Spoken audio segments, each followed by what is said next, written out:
All right. What's happening? Good afternoon, good evening, We That Nation. And listen, Hello. here's the first thing. I messed up. I was supposed to have it to where Hunter and Professor X came off the screen. So since they're going to be on the screen for a little bit. How y'all doing?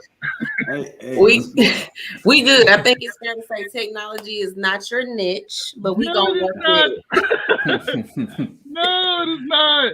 Oh man, what's going on? What's good, Mo Cheese? How you doing, my brother? All right, so check this out. We That Nation, we got some really good news. I got my good friend Professor X, aka Kesey. He's going to tell us the news. He just wants to drop some bombs on us real quick. How you doing, my brother? Hey, I am doing well. I'm awesome. Hey, blessed. It's Monday, but hey, I done got through it, so I'm good, man. You know, I done tackled that day, so it's Tuesday almost.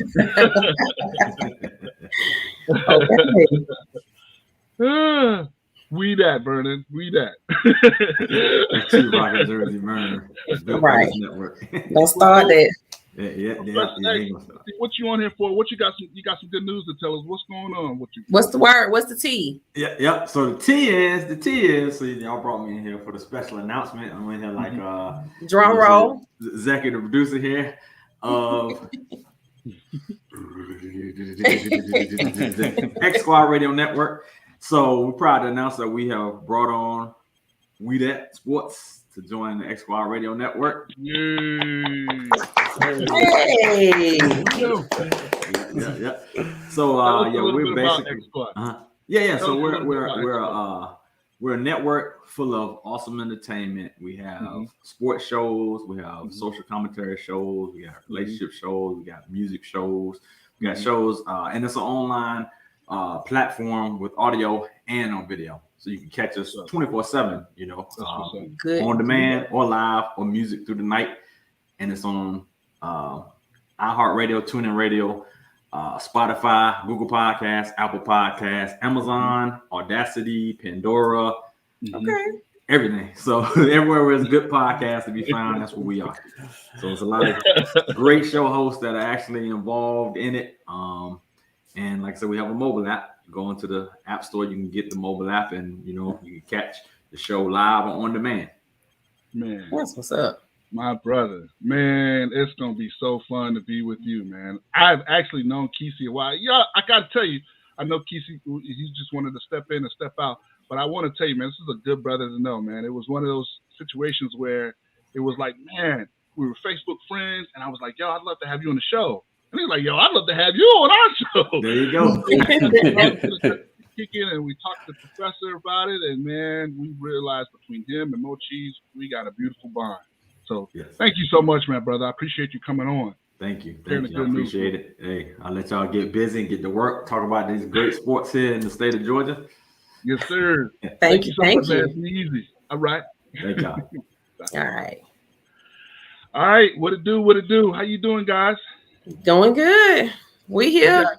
Yeah. November 1st already. We saying Happy New Year like 20 minutes ago. Oh, girl. That's how you know when you're starting to get old, when you just be like, man, it was just February. Right. Now I'm getting my Christmas shopping. Well, my wife was getting Christmas shopping in July. It's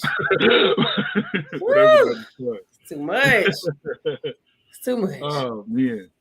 So I tell you what, we usually start off, we talk about a lot of the Hawks and the Braves, and we want to kind of get to that. And if Hunter has some time, if he wants to give us a shout out to the Braves, we can do that. But because of time, we want to give Hunter the floor. We want to have a open, honest conversation about them Falcons. And I got to tell you guys, I got to preface, this is my guy. He's a good brother. The reason why I like Hunter is we think alike. I believe that we should buy a running back. He don't believe we should buy a running back. I have an understanding. I go to his Twitter, and he'll give you his Twitter handle and whatnot, and who he works for and who he writes with and whatnot. But this brother knows his stuff. We usually agree, and even when I don't agree, I have a healthy understanding of where he's coming from. So I say all that, and not to put the onus on just you and my boy Bryce and Miss Boss Diva. Talk me off the ledge. I can't help you. I'm standing there holding your hand. So come on, Hunter, help us out. I mean, it's one of those. I'm on a 1-2 count. Bryce, what you doing? You coming or not? Because I'm on a 1-2 count. We going on 3. I don't know about all that one. Oh, man. It's hard. Like being in the bins yesterday and everything, it was really depressing. It was not popping like it had been in other games this season. Maybe it was because it was Halloween or something. I don't really know, but nobody was really vibing at all yesterday. And then the entire football team, like, we weren't good. We didn't look good. We got beat by Sam Darnold, so that was kind of depressing.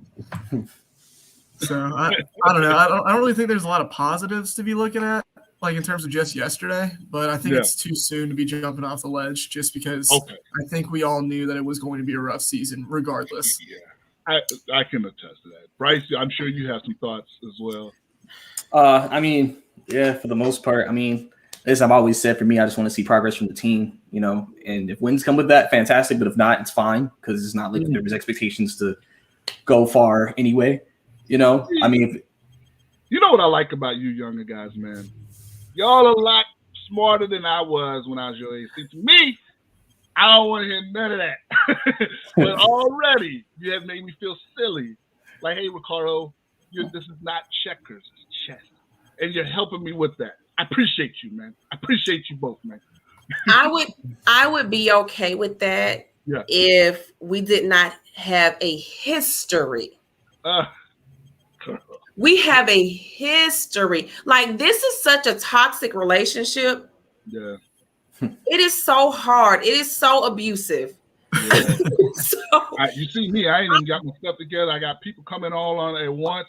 I ain't got my background on right now. I don't know what I'm doing. Right. You dazed and confused because you just like, didn't help me. What just happened? And it's like that all the time. It's like on the edge of your seat every single game for years. This is not just, the last 2 or 3 or 4 or 5. I'm with you. You know that, boss. But I got a sneaking suspicion my guy Bryce has some knowledge that he wants to supplant on the masses and say, hey, man, I already like what Hunter basically, when I hear you're saying is, hey, chill out, guys. You knew what it was at the beginning of the year, which is kind of what we kind of said when y'all came on last time, which is true. I just, you know what it is? This one hurt me because I thought we had this one. And then what happened was, be honest with you, I'm a big, if we can't win, it's best to suck. But when we beat, when we won a couple in a row, I thought, oh, we got a streak going, and we should have been 4-2, and then I got caught up in it. Guys, there's too much hawk in me. You did too, Burrell. I got caught up in it, man. I was like, we should have been 4-2, and we should have been 4-2. And and I don't look at the Panthers and think that they're a better team than us. Mm-mm. But I don't know, man. I don't know. I guess what's some things that we should leave last Sunday's game with? Help me out. I mean, I'll go ahead and start. I mean, for me, obviously for the Panthers, their strength is on the defensive side of the ball, and they got 5 defensive starters back this week. Shaq Thompson showing that he's going to be one of the best linebackers in this league. You saw what he did all over the field. So, and also just coming out of the game, we were out physical. I think that was very clear, especially in that last drive that they had. But at the same time, it was expected. We're small up front. When Dan Quinn built his defense, he didn't build it on big guys. He built it with small, fast guys. And so Hunter started on who should been drafted last. Right. So we're still basically last night just confirmed we're still trying to get this roster together. Like I said, listen, Terry said at the beginning of the season there's going to be a lot of changes. I'm sure this roster will not look the same next year, especially if in the front 7. I'm hoping. So hopefully, things can go from there. Because for us right now, we're a finesse team, so we have to outscore guys, and our offense only scored 13 points. So if that's the case, our defense, even though they only let up 19, it's still, it's just still not enough, especially the way we lost the game, which is also very excruciating. That's very true, sir. That's very true. Yeah. Give me some input, Hunter. What do you think? Like, Is there something that you can grab from the game and say, hey, well, at least you feel good about this? Can you hear us okay? Yeah. Sorry, it froze up for a second. What were you saying? Okay. I said, give us something from Sunday that we can take from the game as a positive, like, hey, well, we did this right, or we got this to look forward to. So I've actually been really impressed with a lot of the young guys, specifically Ogundeji. That's one of Adam's boys. But apparently he's the guy who's rumored to be working with Chuck Smith. I don't really know if that's confirmed, but that's the guy that everyone thinks it is. I've heard that. But he showed out on the first play with a sack, or maybe it was Debo. I don't remember. I was in the process of getting into my seats, but I saw Ogundeji pop up with the ball, so I just kind of assumed it was him.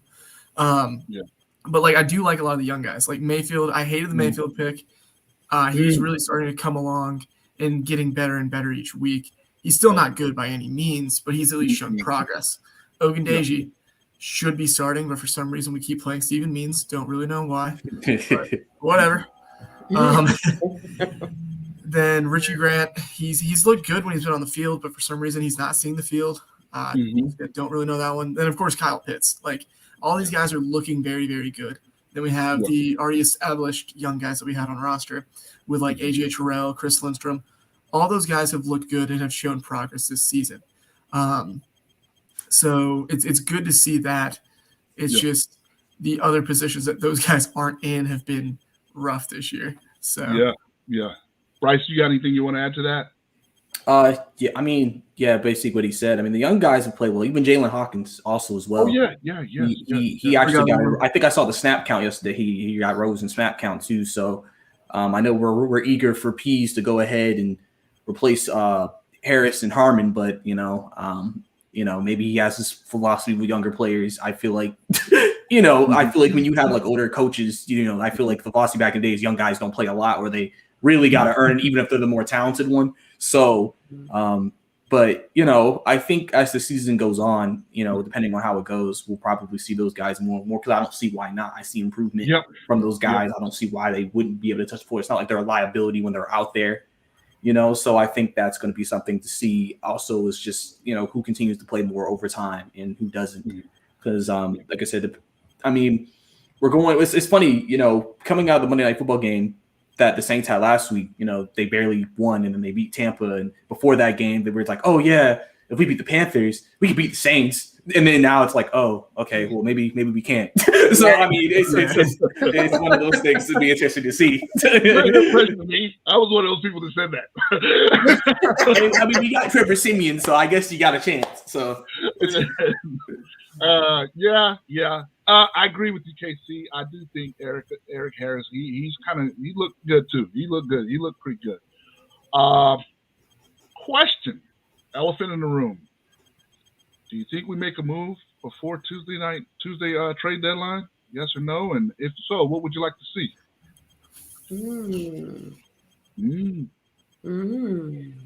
I'm going to go with no, because I think they're doing a lot of roster evaluation stuff at this point in time. I think you see that with the fact they are still playing a lot of those guys who they're not sure of, and having guys fight for positions. I think if we were to make a move, it would just be we're selling somebody, whether that be Hayden Hurst or Foye or somebody whose contract's about to expire, who they're not sure if we can re-sign. If it were me, I would probably deal Foye just because his contract is about to expire, and we don't need to have that kind of money tied up between him and Deion Jones. No. But realistically, I'm not sure what kind of value we could get in for him because Von Miller just got traded for 2 day 2 picks. And that's, I think best case scenario for Foye is a 3rd rounder, and that's best case. And I don't know if that's worth it at that point in time. Bryce? Yes. I feel like there's not a lot of movement on our end from a trading perspective as well. We really haven't heard much. I'm sure teams have probably called about a couple of guys. I'm sure somebody would like to maybe get a nice tight end. So Adam Hurst would obviously be a guy that they would contact back. Same thing with Foye. Potentially, it honestly depends on what they want to do there. Because listen, they also have big decisions to make this offseason with a couple of guys like Jake Matthews and Caleb McGarry. So, obviously, they're not going to move them now just because you don't want to ruin the offensive line continuity. But I think that's something to obviously keep an eye on moving forward as well. And then one comment on the Ridley situation. Yeah. I know, Ridley, we don't know when he's going to be back. Obviously, he hasn't had the best season. Mm-hmm. I did think yesterday to myself that maybe there's a chance when the season is over that Ridley comes back, but not on a make a deal because of how the season went. He might come back on a 1-year smaller money contract just to just because it's almost like, when you have a one bad year or 1 year that doesn't go well, that really could drop your value because there's always a what have you done for me kind of league. And so, I'm sure, everybody's like, okay, we don't want to pay him a big contract, but, if he's willing to come back on a shorter term deal, I think that's something the Falcons would definitely look into. 1 year, maybe $9 million deal potentially. Not a lot really for a guy. So, and go from there since a lot of people are expecting them to reset at the receiver position anyway after this year. Hunter, what's your thoughts on Ridley? Anything you want to share? So the Calvin Ridley situation is really weird for me because I don't like seeing all the people slandering him, I guess, all over social media. Yeah. He's human. He needs time to step away. I can't imagine what it's like to be in his situation where you have millions of people watching you every single time you to do your job and what kind of pressure that might take. So it's really tough to see that he's having to step away, and props to him for choosing to do that as opposed to potentially letting that impact his season in a different way. I do think he will be sorely missed on the field as we saw on Sunday, but I think if it's what's best for him, I think that's what needs to be done. I don't want to deal him. I want to let him just know that the organization has his back and that they're with him while he's going through whatever he's going through. I know earlier in the season I'd kind of talked about potentially dealing Ridley because of just not thinking he's a scheme fit or whatever. But with everything going on, I just feel like it'd be a really terrible way to turn our back on a guy that's given us so much already. Yeah. Absolutely. Man, I appreciate both of your comments. Man, health, man, mental health, man. I don't think that. I think that society's starting to turn a corner somewhat, but I don't think we really get it, and especially athletes, man. I remember coming up, man, if we had a concussion, we didn't even get out the game. Just put some Gatorade on it, deal with it. Gatorade.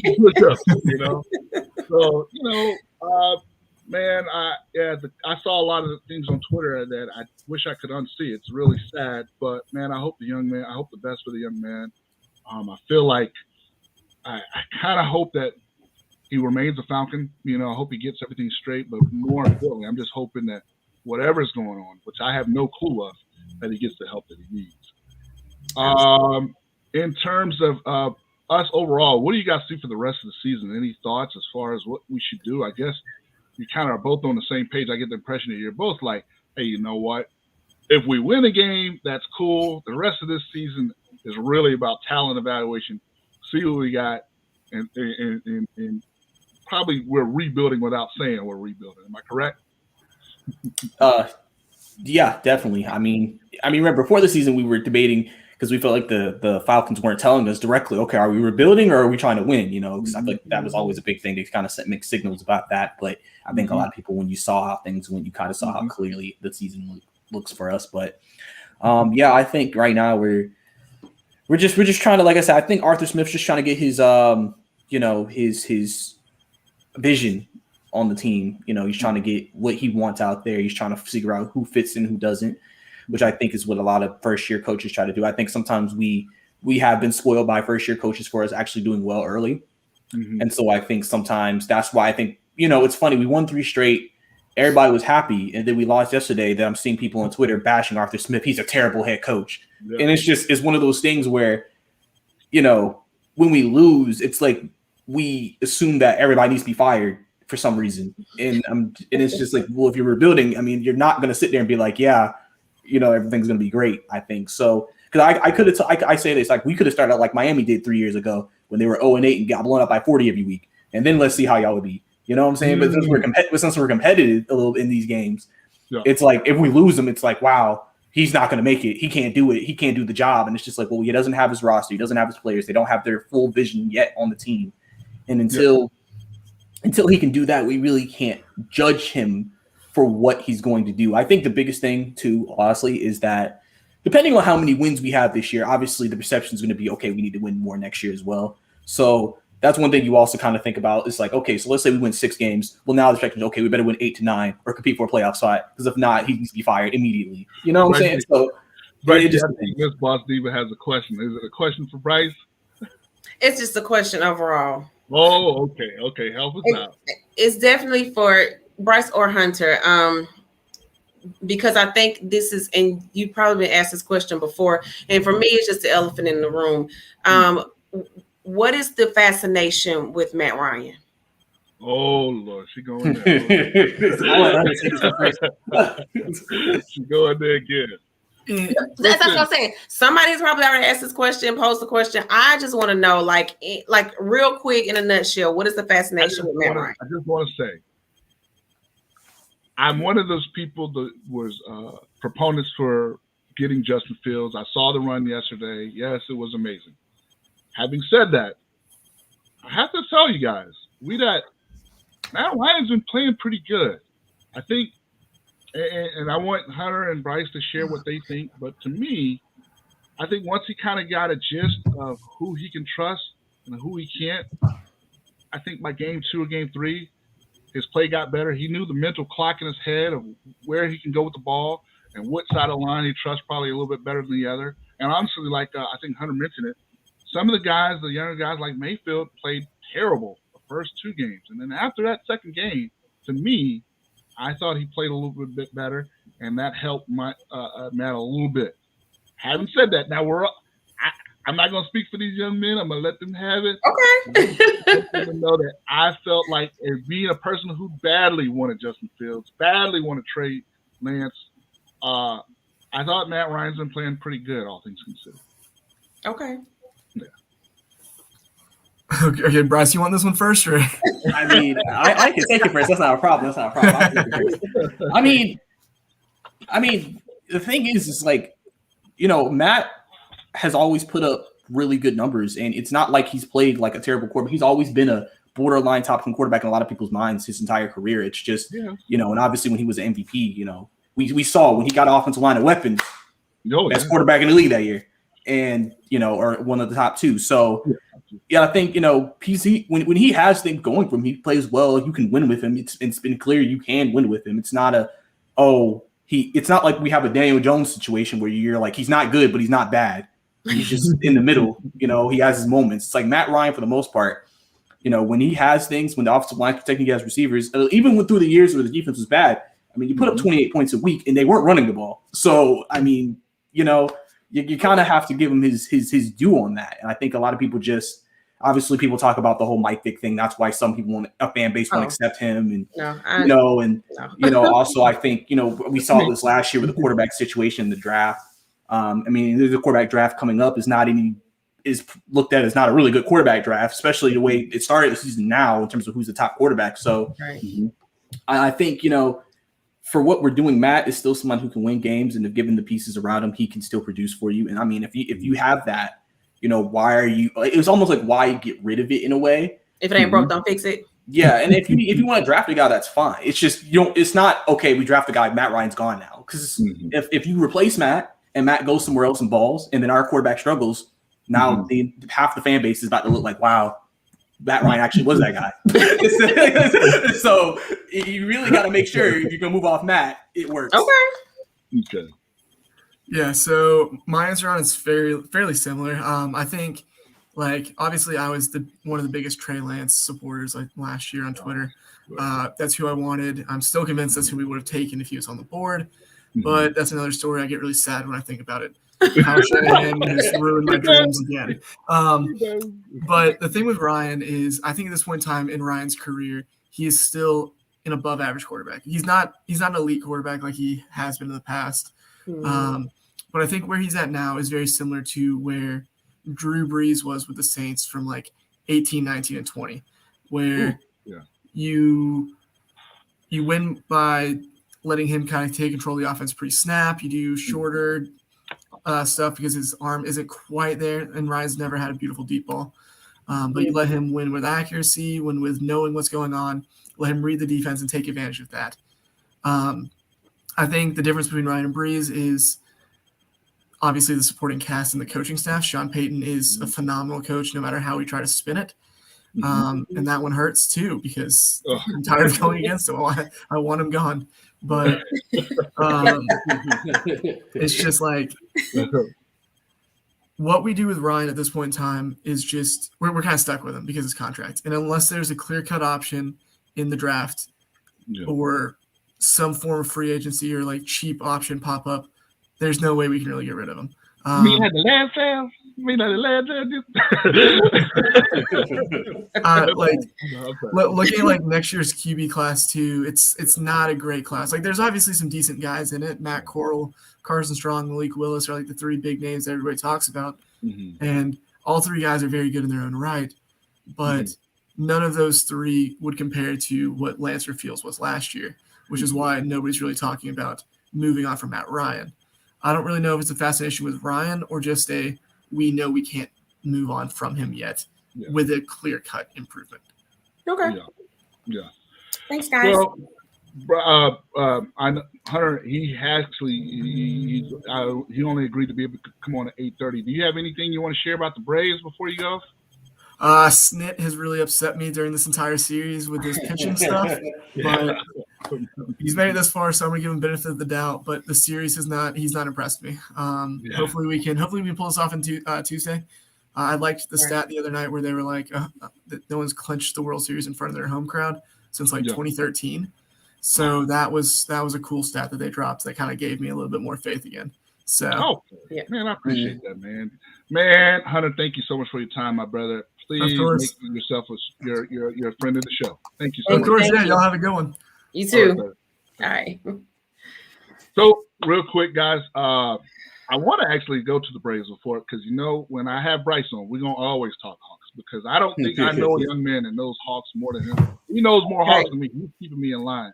Professor chimes in. He comes in. He says next year's class are not as good as this year. I guess he's still on the drugs and things to me. And this year's class, we know what you mean. Please go to bed, me.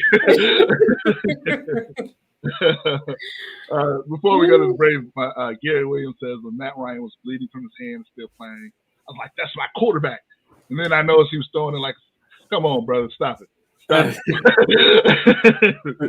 it. All right. So I think Hunter's comment just now about the Braves gives me a little hope. Before you guys share what you think about the Braves, I gotta tell you, I've shared this on the show. I want you to understand the kind of fan that I am. I'm a punk. I'm afraid. I'm a wolf. You have to understand.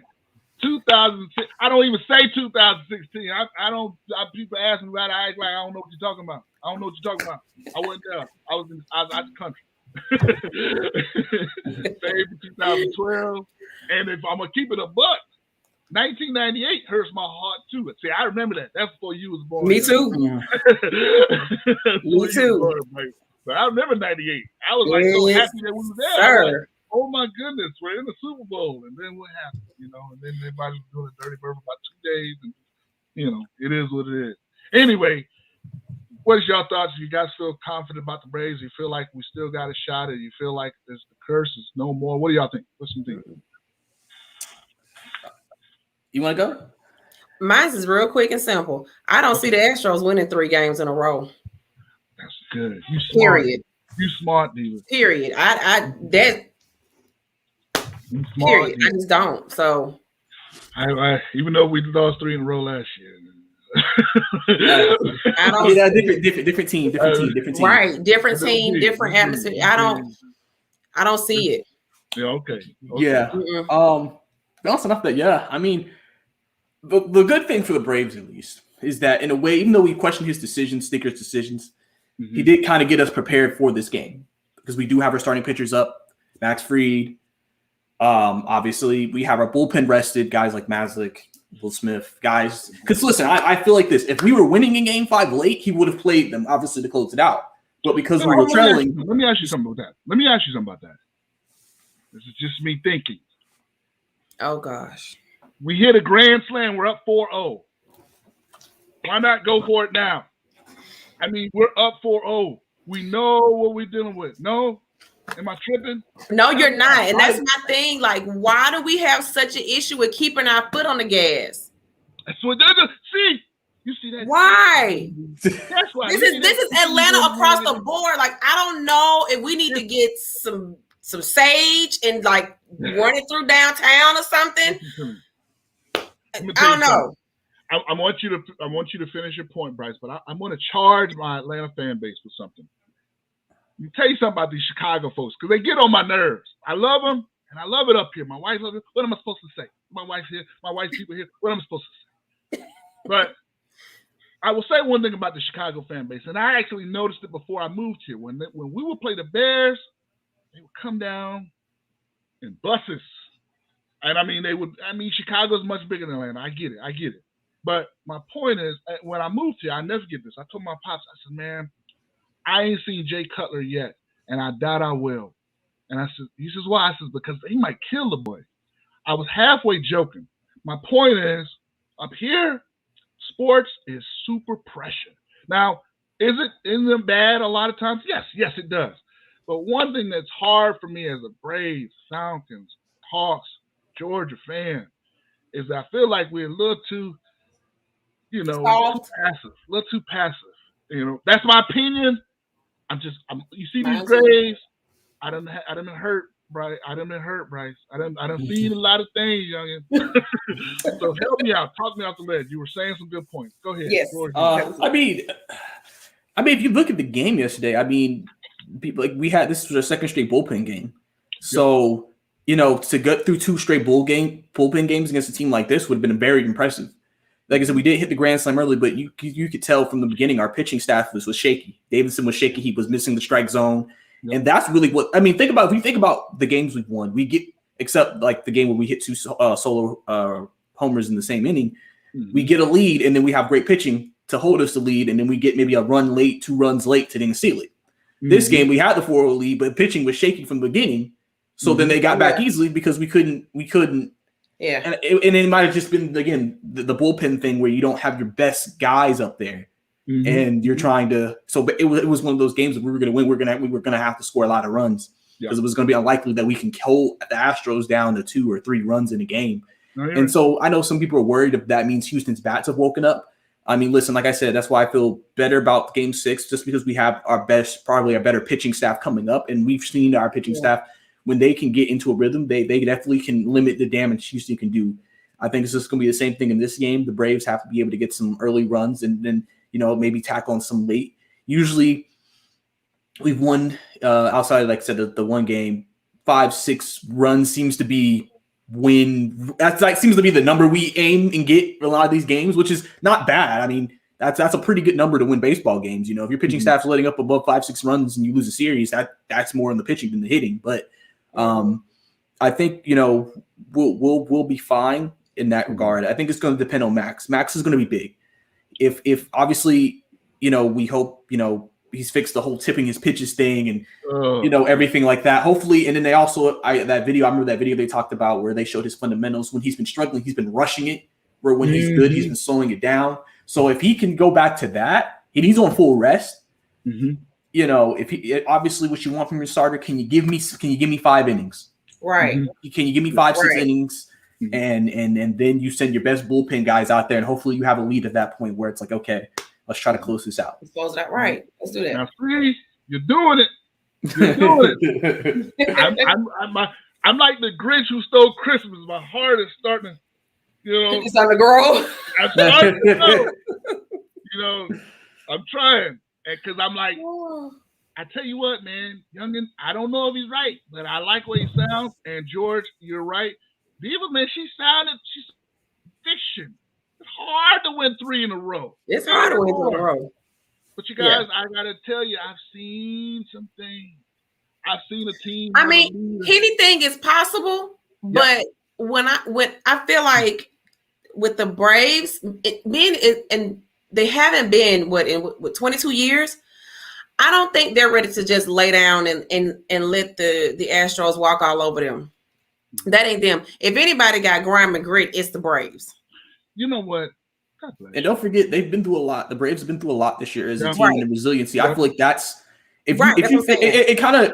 I think that's what makes us get so into it. It's like the same thing with the Hawks last year. They went through so much to get to where they got. Yeah. And I think sometimes we look at the team and think it's one thing if we were projected to be the best team in the league, and then we got there and we choked it away. But but when you go through that adversity and you go through that and that room comes together, it really makes you as a team feel like something special could happen. You saw it in the Dodgers series. We lost Game 5, and everybody's like, "Oh no, no!" Like, you know what I'm saying? Is it happening again? It's happening again. Yeah. And then we started a hashtag on Twitter talking about kill the narrative.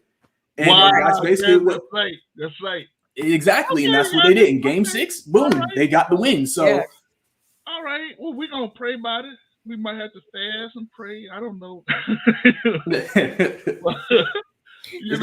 Baseball is excruciating to watch. Yeah, I done told y'all how I watch. Y'all think I'm joking. You watch like this, don't you? I don't. She don't come downstairs. That's what I do. The TV's on. I'm literally working, doing things. Sometimes I feel like it's my fault. I don't look at the channel. I look away just because the jinx is strong in me. Sometimes if they're down by 2 runs, I turn channel, turn back, check the ESPN, float, press the load button, see what's going on.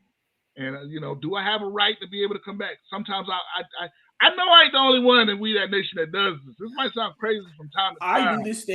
I do this thing where when I watch the games, I only watch the Braves offensive possessions. I don't watch when they're pitching. Oh, really? See? Yeah. You know what is that about? I would do that. It's one of those things. If we're giving up runs and home runs, that's going to be difficult to watch. So I just watch when we're on offense, so I can see the positive. The only inning I watch pitching is the last inning, the 9th inning if we have a lead. Yeah, man. Y'all caused yourself a whole lot of self-inflicted stress. Stress. What is it? Stress. Yes, my wife is like, don't come to bed with all that energy. You need to go down. Don't come to bed with all that energy. My goodness. Yeah, man. Pray for me. This should be a great game. If we're gonna do it, this will be the year. I tell you what, I want to talk some about these Bulldogs, but before we do, I can't. This is kind of what I'm talking about, man. I think the last time you came on, you was just on Thursday, Bryce. I'm feeling really good about the Hawks, man. And we lost to Cleveland. I ain't tripping, man. Cleveland, that's a good team, man. They a little bit better than I thought. Hey, Cleveland beating Charlotte right now. I think they're blowing them out. Yes. Yeah. So it looks better every time they blow a team out. Yeah. Well, I guess it's not that bad. Like, what is happening? Make us feel good about the Hawks because I'm gonna tell you what I see that I don't like, and it's super, super early. Listen. That's what's different. I really don't give it too much energy until about crimin. Because then that's how you kind of know who you are. Because what's happening right now that I see that I don't like. I don't know, man. I think that we got almost too much talent. It looks like we're kind of having, who's who and what's what. You know what I'm saying? Okay. I don't know. Help us out, Bryce. What you think? Okay. That definitely could be a point. I mean, the thing I've been saying is that everybody doesn't know their role. Mm-hmm. Nobody knows what. So who is it? Is it you? Is it me? Or it's one of those things. We all have a lot of talent. It's just who's it going to be? Because listen. Whoever makes a sacrifice is not going to look as good as they did last year, and then we're gonna trash him all year for not looking as good as they did. Think he's not worth the money, he's not worth this, he's not worth that because he's not balling. But that's the position. It's the same thing I have with John Collins. Literally, what you saw what John Collins went through last year is what the whole team's going through right now. Wow. Okay. It's just because they're trying to figure out, okay, what am I because I'm not asked because John wasn't asked to be 20-10 anymore. No, he wasn't asked to be that. You know, and I feel like this year when he's not been involved, he's played well. It seems like he knows, okay, alleys and threes and a couple of mid-ranges. All right, we got it. Yes, sir. 60, 18 points. All right, we good. Check. Okay. You know what I'm saying? But everybody else has to figure it out. Kevin Herter's not playing tonight. He's on rest. But I think it's more of he's not playing well and it's like, okay, let's just sit you down for a game type of thing. Yeah. Yeah. Obviously, people, like I said, been critical of Bogey. Obviously, everybody's ready for Cam to come into the starting lineup. The only reason why I feel like there's hesitation, and I think I mentioned this last time on the show, is that if you put him out there with Hunter, you basically don't have any elite shooting. No. You don't have your best 3-point shooter is John Collins, and I don't know if we're wanting him to take 7 threes a game. Mm-hmm. So if you put Bogey, it balances out the lineup more because you have a shooter, then you have a slasher, then you have Trey who does it all, then you have John. But I know some people are disappointed that the starters are not as good as they want them to be. And then honestly, too, you saw last game, they didn't even play DeLon Wright. They played Lou Will. Mm-hmm. So I know, that's interesting. I guess Nate is trying to figure out which one he wants to be the backup guy. But right now we're trying to figure everything out. I think I've heard a lot of different opinions. A lot of people think it's just it's egos. A lot of people think it's just we're expecting calls because we expect things because we got so far last year. Mm-hmm. And like I said, I don't know if I said this also last show too. You have to understand, we're not the normal team. We have a bunch of our best players at 22, 23, 24, and 25. It's not like they're been here 8, 9, 10 years in the league.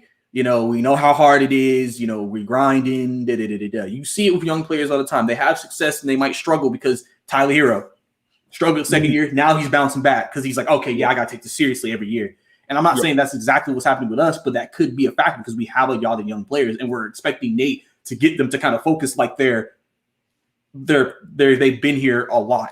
We're trying to get them into a championship mentality, like they're the Lakers or the Bucks. Yeah. And I think also too, if we were able to find a lot of success this year and win, we would also be accelerating the process. Because remember, Giannis went through multiple years of playoff failures, 2, 3, 4 years. The 76ers are still going through it. The Raptors went through it before they won it. And the thing is, in Atlanta, we're expecting it. Okay, we may see these kind of finals. But it's again, we have a lot of young guys.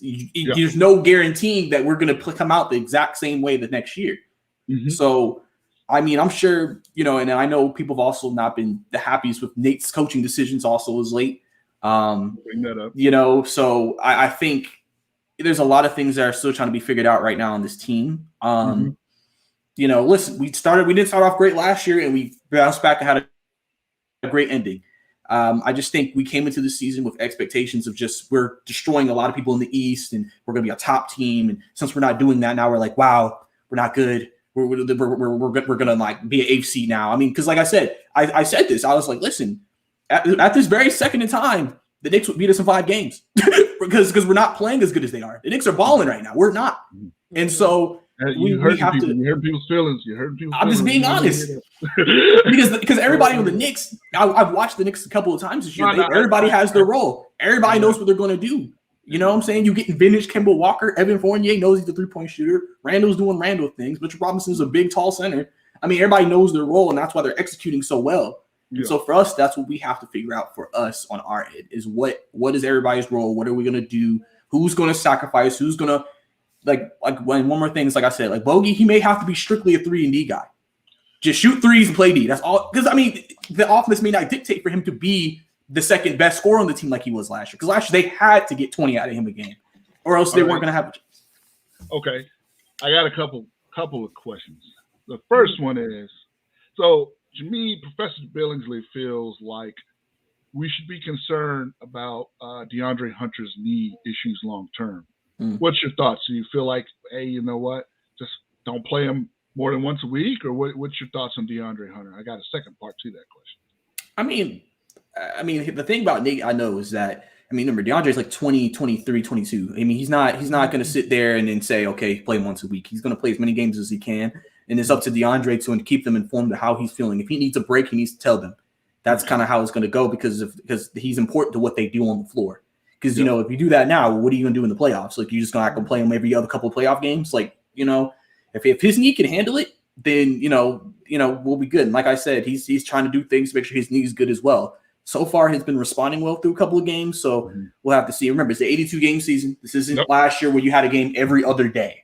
You're getting sometimes a day, sometimes 2 days in between games to rest, and that, I think, is going to be big.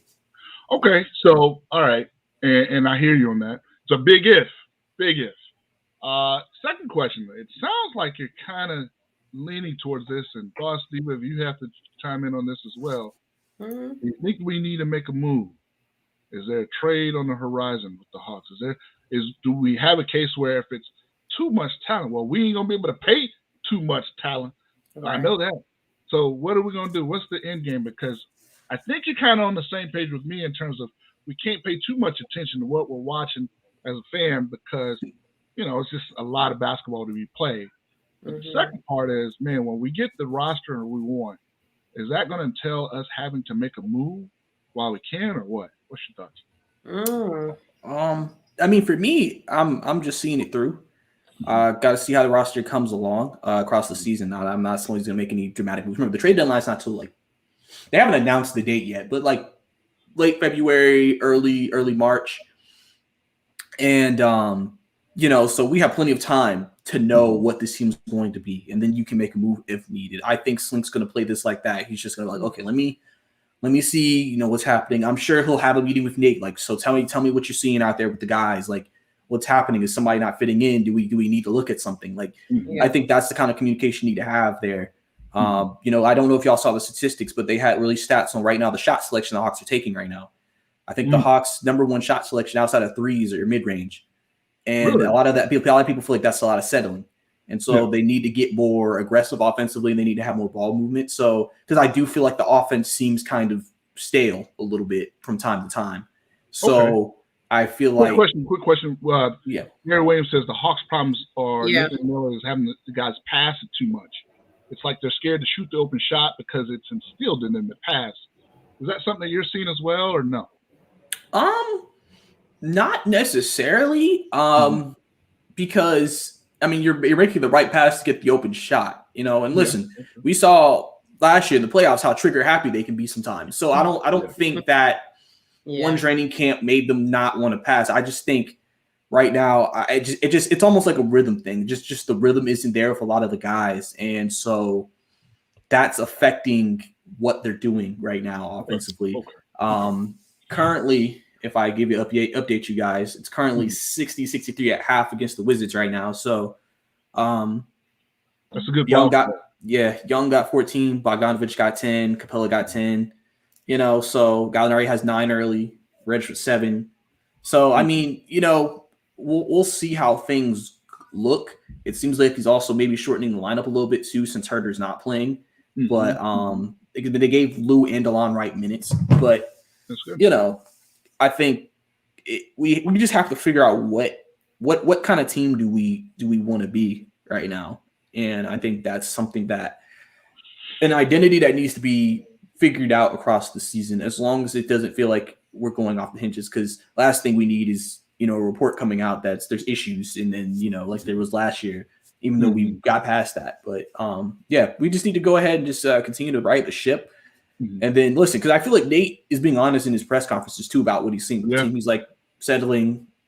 We're too worried about calls. We're doing this. We're doing that. And it's not like he's wrong. I mean, we can say what Nate isn't doing, but he's not wrong about also what the players are doing. See, I like that. When he said that, I assumed that he was talking to Trey. And the only thing that I didn't like that Trey had been doing earlier in the season is when he kept saying, well, the media is not paying attention to us. I just feel like when you do that, it's like, man, you're asking for the bullseye. We already have the bullseye, and I think the players outside of Trey, I think Trey, he's that guy. He knows he's that guy. He's really that good. But I think the team is really starting to figure out, hey, you know what? We're going to get those Lakers, Bucks, Brooklyn Nets energy, 76ers energy. That means when we come into town, they're going to be on their A game. Yeah, you're playing the Sacramento Kings, but you're going to get the best of the Sacramento Kings because they feel like, hey, we want to put it against Trey. We want to put it against DeAndre. We want to put it against the guys that we saw in the playoffs last year. We want the guys who are the young, talented crew, the new lot, whatever. We want to show them, hey, we're good too. So I think that's going to be an every night thing, and I think that's just going to be an adjustment too. Thoughts? Yeah, I mean, that's definitely something that's definitely happening this year as well. I mean, I think last year, especially when we started 14-20, a lot of people probably looked at, oh, it's just the Hawks, and then we played well. And even through the playoff run, I think some teams didn't take it seriously in some situations. And I think the thing is the doubt from the media is what I think drove the team, and that's why they had the success. Yeah. And now this year, we're kind of like, okay, well, do we want to use that same narrative to drive us this year? Exactly. Where it's one of those things, like I said, they've been very vocal. John Collins and Trey have been very vocal about competing for a championship. They've said we're expecting to be a contender. Exactly. So, they've also put that pressure on themselves as well to try to get that team there. And so winning a championship is very hard in this league. It's not easy. And like I said, we're doing it with a bunch of young guys. Yep. Our core. Is that the reason for the disconnect why everybody's not clicking right now? It's because we have a lot of, younger guys and younger players. I mean, that definitely is something that could play a part in that because, like I said, it's usually traditionally in today's NBA, younger teams don't do well because it's just hard for them to be consistent. You see the flashes, you see the talent, but it's just hard for them to be consistent because they're young. Yeah. What's the goal? What is the timeline for, the ideal timeline for the Hawks to start showing, that they're synced? Obviously, probably after Christmas, you want to see it because then it'd probably be about 20, 25 games in, I think, at that point. So you probably want to be at that point by that time. Yeah, I tell you what, to your point, man, about young talent, I looked on Twitter the other day. I think it might have been yesterday, the day before, and I saw a picture of Zion Williamson. That brother looked bigger than me. I was shocked. I was like, oh, man, he got to be 300, 325 at least. I mean, I'm not joking. If y'all see it, you'll be like, man, this joker's out there eating all the gumbo. All the gumbo. All the big days. I'm like, brother, I know he's hurt, but man, when young talent is not directed properly, and I appreciate your other point, Bryce, people seem to forget that, last year we was kind of going through it, when Nate was not the coach, when he wasn't the head coach, when he had that other guy. And that was part of it. But I think part of it was when you're not winning, stuff comes out, and when you're losing, people are subject to kind of get back in. Well, I'm gonna get mine, especially young people. I'm gonna get mine. I'm gonna get my points. I'm gonna get my rebounds. I'm gonna get my steals, assists. That's how contracts work. So I get it, but I guess we're just looking at buy-in, and I appreciate your perspective about, man, just kind of waiting to see after Christmas what we got. In some situations, I know we don't like it, but in some situations, you don't see teams hit their stride till after the All-Star break. Wow, you know what? That's real. Because sometimes you get back, and then now you see a team now hitting that stride. Because that's what happened with us. We hit our stride after the All-Star break. That's exactly. So obviously, there's just points of the season where there's just a turning point. Yeah, and you just get it. Speaking of young, talented teams, I would be remiss if I didn't share about them Bulldogs against the Florida Gators, which you have to understand. Listen, let me tell you. Let me break this down. I hate Alabama. I hate Auburn, but I know a lot of good people that like Auburn, so it's hard. It's hard. I got good people like Auburn, but I don't like it. I know. I don't like Tennessee. I don't like South Carolina. But, boy, I'm telling you, my hate for Florida. Woo, you got to stand. I'm dead. 46. When I was young coming up, we owned Florida in the 80s. And the 90s happened. That joker with the visor came on there and was doing us all kind of ways for probably most of my adult life. So I'm enjoying this. I'm enjoying this get back weekend with Kirby. So any thoughts of the game, either one of y'all, any thoughts of the game, I know I was encouraged. Yeah, we expected it to happen. We expected to beat down Florida.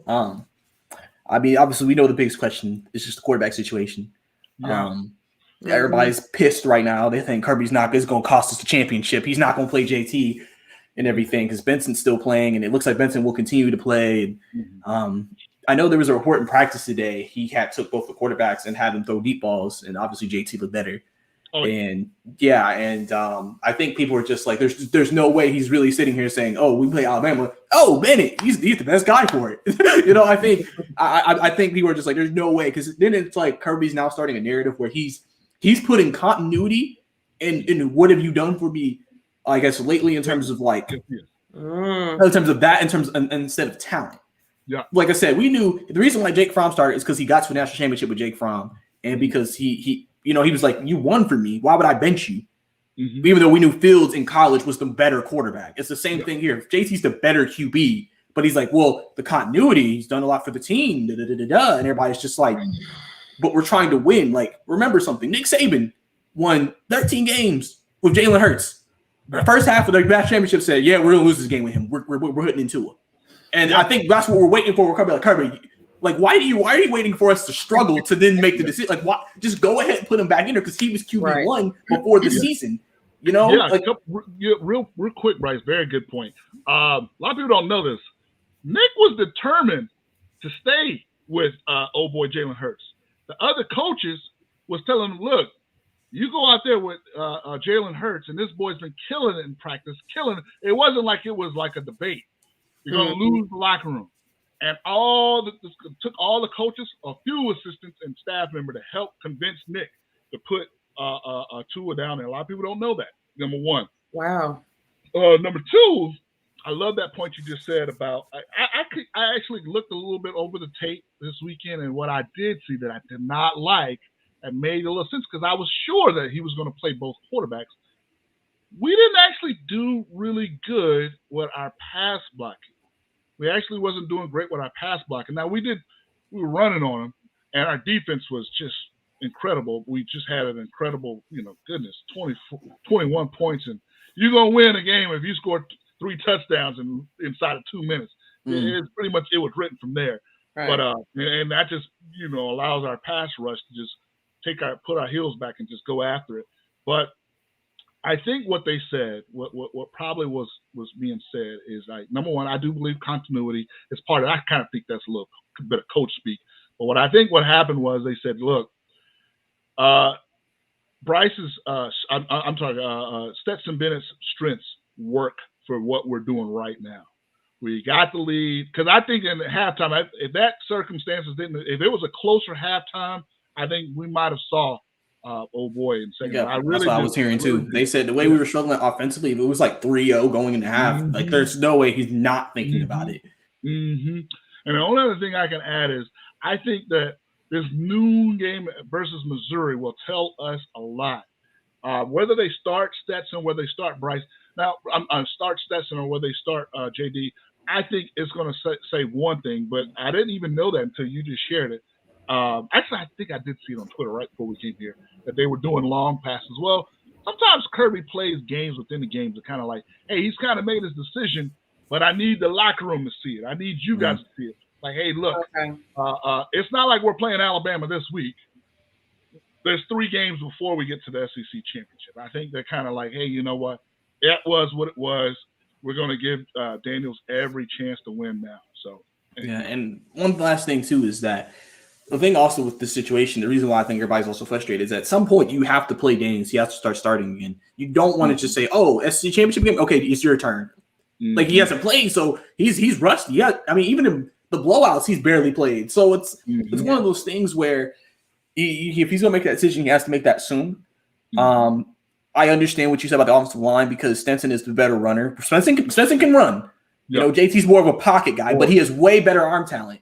Yeah, and so it's one of those things where it's funny because they're both kind of gunslingers. Because JT's a gunslinger and Stenson's a gunslinger, but he's shown he's more prone to make mistakes with his gunslinging. Mm. So I definitely think I don't think we need to try to do this like LSU tried to do it and Alabama tried to do it back in the day, where you're like, we just have elite running, elite defense, quarterback just does just enough, and we'll beat elite teams. Because that was Alabama teams were that was something different. I think if you have the better player, you got to have your best players out there, because you got to send the message we're going for it. Because if Stenson costs us a game, the luckily thing is, here's the thing. If we go undefeated to that game, let's say Stetson plays, he's terrible, and we lose. We're going to still make the playoff. But at that point, everybody's like, all right, Kirby, if you don't start JT next game in the playoff, then we're going to be going for heads. Well, guys, man, I thank you so much for joining me once again. Oh, boss, Steve. Wait. Before we go, just want to send our condolences to the family of Jovita Moore. She passed the other day with she lost her battle with brain cancer, a rare type of brain cancer. Of course, a staple in Atlanta, a staple, she is Atlanta. She is. As with a lot of others. So just want to send our condolences to the family. Thoughts and prayers with the Moore family. Yes. And her news crew. Yes. Because they took it really hard. So yeah. Austin, thank you so much for your heart. Thank you so much for joining us once again. Absolutely. Queen of the show. Bryce, man, you are part of the show, man. We thank you so much, man, giving us our knowledge, man. I appreciate you, brother.